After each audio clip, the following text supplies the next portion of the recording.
Rasulullah, di depan ada malaikat Israel mau masuk. Kata Rasulullah, boleh masuk, silakan. Kemudian malaikat Israel mengucapkan salam, dan setelah mengucapkan salam, malaikat Israel menawarkan, ya Rasulullah, aku disuruh oleh Allah untuk mencabut nyawamu atau membiarkan engkau. Dalam riwayat, aku disuruh oleh Allah untuk memberikan pilihan kepadamu, al-baqa fid dunya, tetap di dunia, atau ar-rafiqul a'la, atau dengan Allah. Nabi Muhammad menjawab, ar-rafiqul a'la, dengan Allah. Kemudian setelah itu Nabi Muhammad berdoa agar umatnya selamat. Setelah ada jaminan umatnya selamat, malaikat Israel, sudahlah, cabut nyawaku kalau memang sudah waktuku. Mulailah Nabi Muhammad dicabut nyawa beliau oleh malaikat Israel. Dan di saat Nabi Muhammad mulai dicabut nyawa beliau oleh malaikat Israel, Nabi Muhammad mengatakan, mahadha, apa ini wahai Israel? Malaikat Israel kemudian menjawab, ya Rasulullah, itu adalah sakaratul maut, itu adalah sakitnya di dalam kematian. Kemudian Nabi Muhammad mengangkat tangannya sambil berucap, la ilaha illallah, inna lil mauti la sakarat, tidak ada Tuhan selain Allah, sungguh di dalam kematian ada sakitnya, sakit kematian, yaitu sakaratul maut. Kemudian Nabi Muhammad memohon, ya Allah, Allahumma khafif alayya sakaratul maut, ya Allah, ringankan sakaratul mautku ini, ya Allah. Dijawab oleh malaikat Israel, ya Rasulullah, itu sudah aku ringankan 70 kali. Nabi Muhammad menoleh, apa malaikat Israel? Sudah kau ringankan 70 kali keringanan? Ya Rasulullah, sungguh aku tidak pernah mencabut seorang hamba lebih lembut dari cara mencabut nyawamu. Ini sudah aku ringankan 70 kali. Setelah itu justru Nabi Muhammad menangis, Israel, 70 kali rasanya masih sakit. Iya ya Rasulullah, memang itu sakaratul maut. Lalu bagaimana engkau mencabut umatku, wahai Israel? Allah, yang diingat siapa? Umat. Kalau engkau mencabutku dengan ringan seperti ini masih sakit, bagaimana engkau mencabut umatku, ya Israel? Dijawab oleh malaikat Israel, umatmu manusia biasa, ya aku cabut. Ya Rasulullah, begitu saja. Ya sudah, begitu. Nabi Muhammad menangis.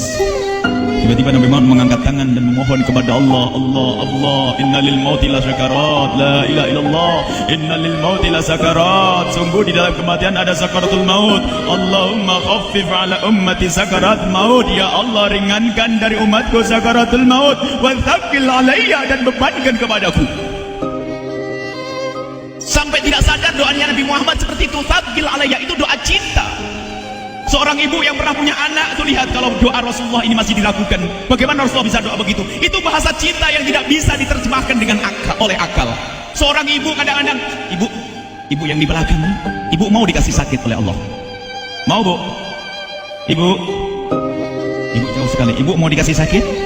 Jawabnya tidak mau. Tapi suatu ketika seorang ibu melihat anaknya sakit, ngomong, sudahlah nak, jangan kamu yang sakit, biar ibu yang sakit. Ada atau tidak? Kenapa ngomong begitu? Itu bahasa cinta itu. Tidak rela kalau anak ini sakit, biar aku saja yang sakit. Itu yang dirasakan Rasulullah. Sakaratul maut begitu sakitnya, membayangkan betapa sakitnya umat Nabi Muhammad di saat dicabut nyawa beliau. Maka Rasulullah mengatakan, ya Allah, ringankan sakaratul maut dari umatku, bebankan kepadaku saja, ya Allah. Wala sawfa yu'tika fatarda. Permintaan Nabi Muhammad tidak ditolak oleh Allah, dikabul dan dikabul, wahai Muhammad. Sallu ala Nabi Muhammad. Dan benar, sakaratul maut kita ditahan oleh Rasulullah, ditanggung oleh Rasulullah, sehingga digambarkan oleh Imam Bukhari di saat Nabi Muhammad dicabut nyawa beliau, Siti Aisyah yang ada di situ. Rasulullah berada di pangkuan Siti Aisyah, yang saat itu Siti Aisyah melihat keringat dingin keluar dari kening Rasulullah. Siti Aisyah tidak pernah melihat keringat keluar seperti itu. Bahkan di saat dipegang kepala Rasulullah, panasnya melebihi dari panasnya orang biasa. Setiap kali ada kain dicelupkan di air, ditempelkan di kening Rasulullah, langsung mengering. Saat itu Nabi Muhammad mengucapkan kalimat la ilaha illallah, innal lil mauti la sakarat. Kemudian Nabi Muhammad berpesan dengan banyak pesan, dan di antara pesan Rasulullah adalah akri minni ala ummati salam, akri minni salam ala ummati wa ala man ittaba'ani wa ala man tabi'ani min ila yaumil qiyamati. Aku titip salam kepada umatku dan orang yang mengikutiku sampai hari kiamat. Sadari salam Rasulullah. Sebelum meninggal masih ingat titip salam. Salam kepada siapa? Bukan salam kepada siapa-siapa, tapi salam kepada kita. Maka mari kita mengucapkan salam kepada Rasulullah, karena Rasulullah sudah salam duluan kepada kita. Mari kita sejenak bersalam kepada Rasulullah dan hadirkan Rasulullah ada di mata kita dan di hati kita. Mari kita bersama-sama mengucapkan salam. Assalamualaikum ya Rasulullah. Assalamualaikum ya Rasulullah. Assalamualaikum ya Habiballah. Assalamualaikum ya Nabi Allah. Rasulullah mengucapkan salam untuk kita. Dan di saat itu Rasulullah keringat dingin keluar, maka oleh Siti Aisyah diusap. Oleh Siti Aisyah diusap, bayangkan saat itu Nabi Muhammad di pangkuan Siti Aisyah dan diusap oleh Siti Aisyah. Siti Aisyah berkata, keringat Rasulullah mengucur deras hingga aku usap, dan aku usap dengan tangannya Rasulullah. Diusap dengan tangannya Rasulullah. Siti Aisyah memegang tangan Rasulullah, tangan Rasulullah sendiri yang digunakan untuk mengusap keringat Rasulullah. Sahabat bertanya, Aisyah, kenapa harus dengan tangan Rasulullah tidak dengan tanganmu? Lihat jawab Siti Aisyah, karena tangan Rasulullah lebih lembut dari tanganku. Sallu ala Nabi Muhammad. Masih sempat nyanjung tuh sahabat Nabi. Dalam keadaan begitu masih menyadari kelembutan tangan Rasulullah, jasad Rasulullah, kemuliaan Rasulullah sallallahu alaihi wasallam. Dan aku lebih menginginkan bahwasanya yang menyentuh jidat Nabi Muhammad adalah tangan yang paling mulia di dunia dan di akhirat. Siti Aisyah nggak berani menyentuhkan. Pengennya yang disentuhkan di kening Rasulullah adalah tangannya Rasulullah sallallahu alaihi wasallam. Kemudian setelah itu Nabi Muhammad merasakan sakit yang sangat untuk kita. Kemudian Nabi Muhammad mengangkat tangan tinggi-tinggi mengucapkan la ilaha illallah inna lil mauti lasakarat. Tiba-tiba tangan itu semakin turun dan ditangkap oleh Siti Aisyah. Dan di saat tangan itu jatuh di tangan Siti Aisyah, kemudian tiba-tiba paha Siti Aisyah merasakan berat kepala suci Rasulullah. Dan saat itu Siti Aisyah sadar bahwasanya Rasulullah sudah kembali kepada Allah Subhanahu wa taala. Sallu ala Nabi Muhammad. Siti Aisyah bingung di saat melihat seperti itu. Ditaruh pelan-pelan wajah Rasulullah sambil menangis lalu berkata, Rasulullah sudah meninggal. Para sahabat Nabi pada bingung. Sayyidina Ali tiba-tiba terduduk, nggak bisa berdiri. Sayyidina Utsman nggak bisa ngomong. Ada orang, Sayyidina Zaid berkata, aku baru melihat Rasulullah, setelah ini aku tidak mau melihat lagi selain Rasulullah. Ya Allah, butakan mataku, aku tidak ingin aku kotori mataku dengan selain Rasulullah. Dan dibutakan oleh Allah. Bermacam-macam kejadian saat itu. Madinah heboh luar biasa dengan meninggalnya Rasulullah sallallahu alaihi wasallam. Dan sungguh meninggalnya Nabi Muhammad adalah menghidupkan hati yang mati kalau orang faham. Tiba-tiba Sayyidina Abu Bakar datang. Setelah Sayyidina Umar mengatakan, siapa yang mengatakan Muhammad meninggal akan aku penggal lehernya.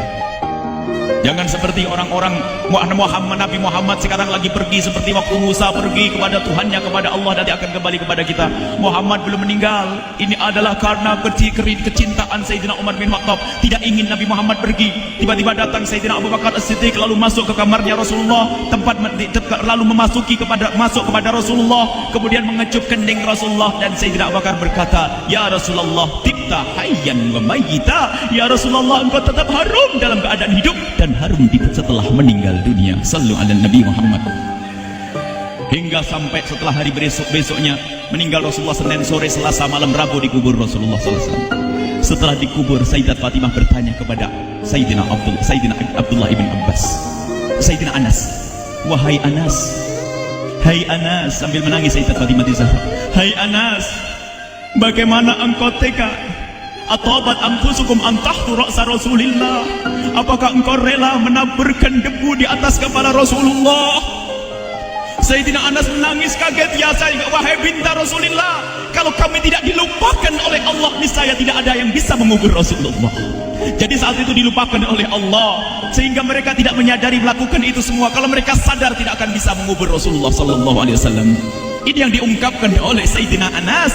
Kalau seandainya kami tidak dilupakan oleh Allah, niscaya kami tidak akan mampu mengubur Rasulullah sallallahu alaihi wasallam.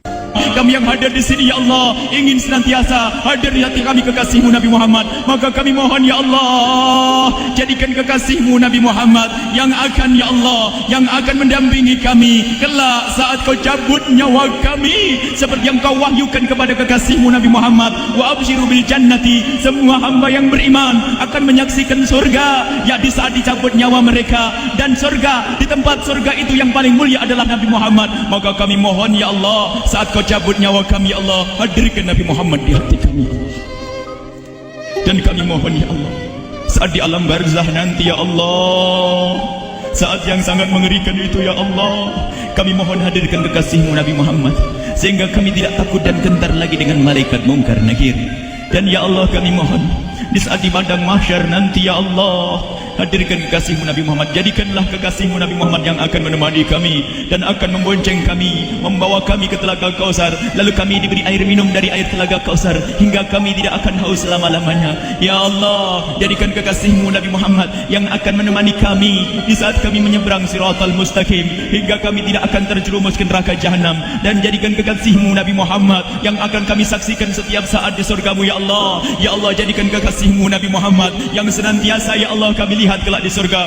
Dan jadikan ucapan kami di akhir hayat kami kelak adalah ya Allah, adalah kalimat agung dan mulia, La ilaha illallah Muhammadur Rasulullah, La ilaha illallah Muhammadur Rasulullah, La ilaha